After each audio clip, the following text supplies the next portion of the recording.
Hello dears, അപ്പോൾ നമ്മളുടെ first class നമ്മളിവിടെ സ്റ്റാർട്ട് ചെയ്യാണ്.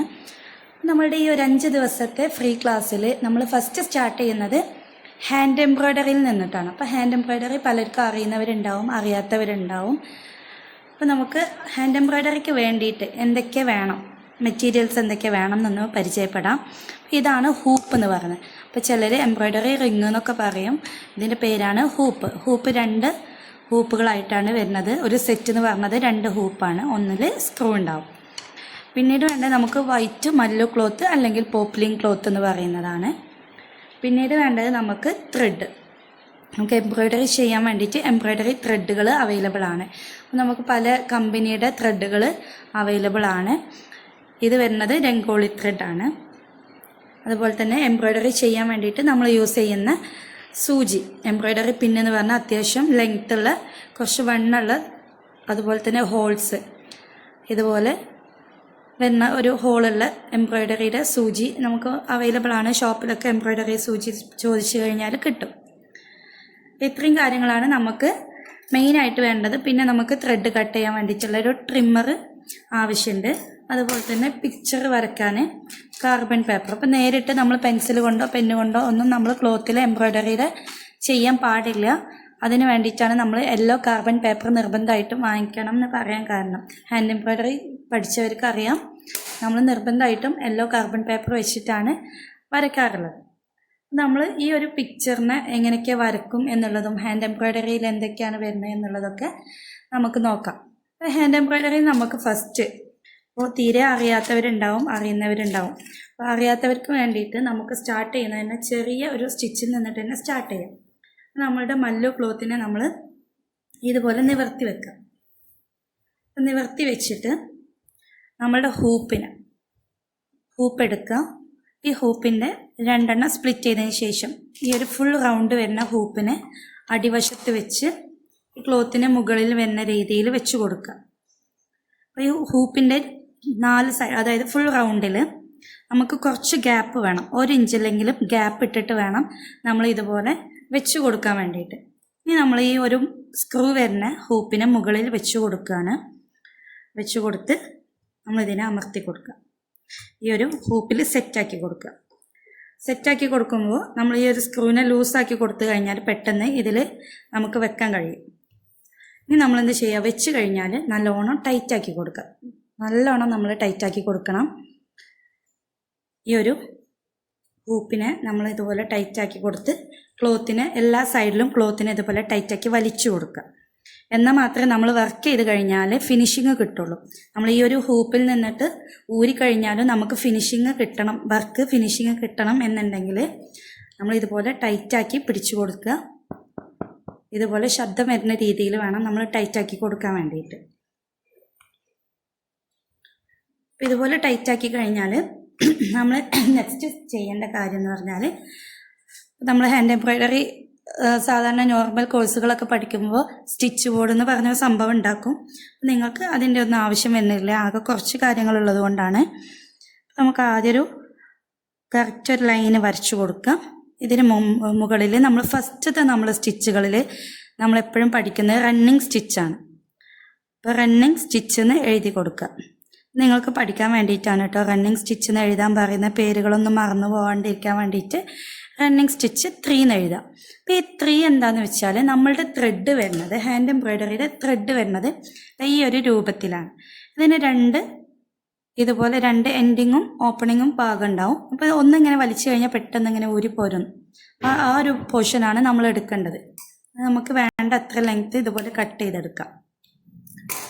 ഈ ഒരു ത്രെഡ് വരുന്നത് 6 സ്ട്രാൻഡ്സ് ആയിട്ടാണ്, അതായത് 6 ഇഴകളായിട്ടാണ് ഇത് വരുന്നത്. അപ്പോൾ ഈ ഒരു 3 എന്ന് എഴുതിയിട്ടുള്ളത് നമുക്ക് 3 ത്രെഡ് മതി. റണ്ണിങ് സ്റ്റിച്ച് ചെയ്യാൻ വേണ്ടിയിട്ട് നമുക്ക് 3 ത്രെഡുകൾ മതി. അപ്പോൾ നമ്മളിങ്ങനെ സ്പ്ലിറ്റ് ചെയ്തിട്ട് ഇതുപോലെ എടുത്തു കഴിഞ്ഞാൽ 3 3 ആയിട്ട് നമുക്ക് കിട്ടും. ഇനി നമ്മൾ ചെയ്യേണ്ടത് ഇതുപോലെ സൂചി എടുത്ത് ഈ ഒരു സൂചിയിൽ കോർത്ത് കൊടുക്കുക. നമുക്ക് ഈ ഒരു തലഭാഗം സ്മോളും ഇത് കുറച്ച് ലാർജും ആക്കിയിട്ട് ലോങ്ങും ഷോർട്ടും ആയിട്ടാണ് നമ്മൾ വെക്കുന്നത്. എന്നിട്ട് ഈ ഒരു കൂടുതലുള്ള ഭാഗം നമ്മൾ അടിവശമൊക്കെ ഇട്ട് കൊടുക്കുക, ടൈ ചെയ്ത് കൊടുക്കുകയാണ് ചെയ്യണത്. ടൈ ചെയ്ത് കൊടുക്കുക. ഓക്കെ, ഇനി നമ്മൾ ചെയ്യുന്നത് അടിവശത്ത് നിന്നും നമ്മൾ ഇതുപോലെ ഈ ഒരു ലൈനിൽ കുത്തിയെടുക്കണം. നമ്മൾ ഇതുപോലെ കുത്തി മുകൾക്ക് എടുത്തു കഴിഞ്ഞാൽ ചെറിയൊരു ഡിസ്റ്റൻസ് വിട്ട് നമ്മൾ താഴേക്ക് തന്നെ ഇറക്കി കൊടുക്കുക. ഈ ഒരു റണ്ണിങ് സ്റ്റിച്ച് നമുക്ക് പലർക്കും അറിയുന്നതാണ്. പക്ഷേ നമ്മൾ ചെയ്യേണ്ട കാര്യം എന്ന് പറഞ്ഞത് നമ്മളിവിടെ ഒരു സ്റ്റിച്ച് കൊടുത്തിട്ടുണ്ട്. ഈ ഒരു സെയിം ഡിസ്റ്റൻസ്, ഈ ഒരു സ്റ്റിച്ചിൻ്റെ സെയിം ഡിസ്റ്റൻസ് വിട്ട് കഴിഞ്ഞിട്ട് നമ്മൾ നെക്സ്റ്റ് സ്റ്റിച്ച് ഇതുപോലെ സ്റ്റാർട്ട് ചെയ്യാം. ഇതുപോലെ നമുക്ക് സെയിം ഡിസ്റ്റൻസ് കീപ്പ് ചെയ്തിട്ട് വേണം. ഇതിൻ്റെ ഇടയിലുള്ള ഗ്യാപ്പും അതുപോലെ സ്റ്റിച്ചുകൾ തമ്മിലുള്ളത് ഒരു അകലവും സെയിം ആയിട്ട് വേണം വരാൻ വേണ്ടിയിട്ട്. നമുക്കിതൊന്ന് ഫിനിഷ് ചെയ്തെടുക്കാം. ഞാൻ എന്ത് ചെയ്തിട്ടുണ്ട്, ഈ ഒരു ലൈന് ഫുള്ളായിട്ട് ഫില്ല് ചെയ്തെടുത്തിട്ടുണ്ട്. ഈ ഫില്ല് ചെയ്തതിന് ഇനി അടിവശത്ത് ഞാൻ കെട്ട് കൊടുക്കുകയാണ്. ഇതിനെ നമുക്ക് ടൈറ്റാക്കി സെക്യൂർ ചെയ്ത് നിൽക്കണം. അപ്പോൾ ഇതിന് മുമ്പുള്ള സ്റ്റിച്ചിൻ്റെ ഉള്ളിലൂടെ നമ്മൾ സൂചിയെ കടത്തിയെടുക്കുകയാണ്. എന്നിട്ട് ഒന്നുകൂടെ ഇതിൻ്റെ ഉള്ളിലൂടെ വലിച്ചു കൊടുക്കുക, ടൈറ്റാക്കി കൊടുക്കുക.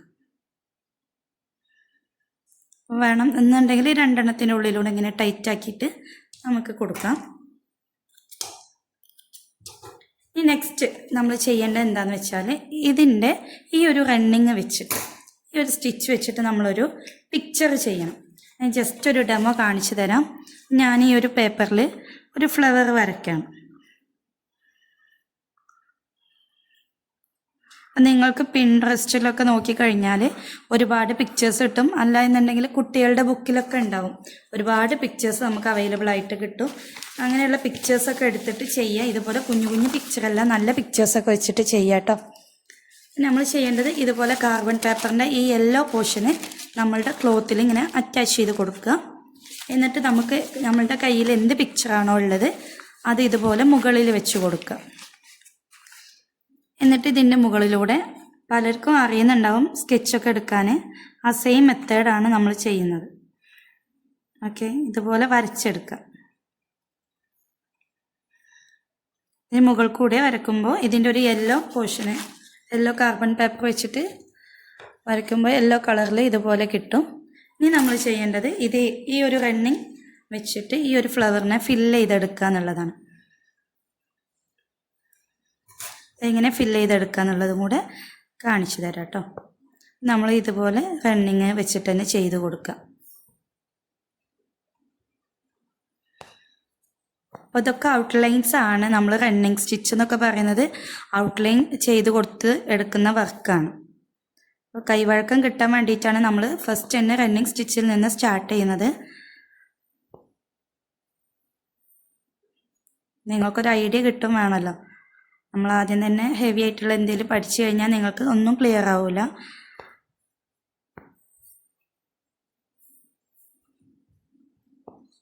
കണ്ടോ, ഇപ്പം ഞാൻ ഈ ഒരു സെൻറ്ററിലുള്ളൊരു റൗണ്ട് പോർഷന് ഞാൻ ഏകദേശം കംപ്ലീറ്റ് ചെയ്തെടുത്തിട്ടുണ്ട്. ഇതുപോലെ നമ്മൾ എന്ത് ഡിസൈനാണോ, ഫ്ലവർ ആയിക്കോട്ടെ, സീനറീസ് ആയിക്കോട്ടെ, അനിമൽസ് ആയിക്കോട്ടെ, ഫ്രൂട്ട്സ് ആയിക്കോട്ടെ, എന്തോ ആയിക്കോട്ടെ, നിങ്ങൾ എന്ത് ചെയ്യാം, ഇതുപോലെ ഫില്ല് ചെയ്തിട്ട് ഇതുപോലെ ഓരോ പാറ്റേണും വരച്ച് കൊടുക്കുക. ഇങ്ങനെ ഒരു പിക്ചർ ചെയ്തെടുക്കണം.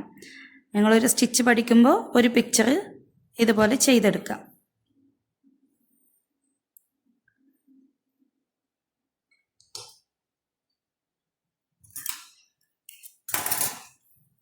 ഓക്കെ, റണ്ണിങ് സ്റ്റിച്ച് വെച്ചിട്ട് ചെയ്ത വർക്കാണ് കേട്ടോ ഇത്. അപ്പോൾ ഇതുപോലെ നമുക്ക് പല വർക്കുകളും ചെയ്തെടുക്കാം. നമുക്ക് ഇഷ്ടമുള്ള ഡിസൈൻസ് വെച്ചിട്ട്, സീനറീസ് വെച്ചിട്ടായിക്കോട്ടെ, ഫ്ലവേഴ്സ് വെച്ചിട്ടായിക്കോട്ടെ, ഇനി ഡോൾസിൻ്റെ പോലെയുള്ള പിക്ചേഴ്സ് വെച്ചിട്ടായിക്കോട്ടെ, നമുക്ക് എന്തെങ്കിലും പിക്ചേഴ്സ് വെച്ചിട്ട് ഇതുപോലെ വർക്കുകൾ ചെയ്തെടുക്കുക. എല്ലാവരും ചെയ്ത് നോക്കാം കേട്ടോ. Thank you.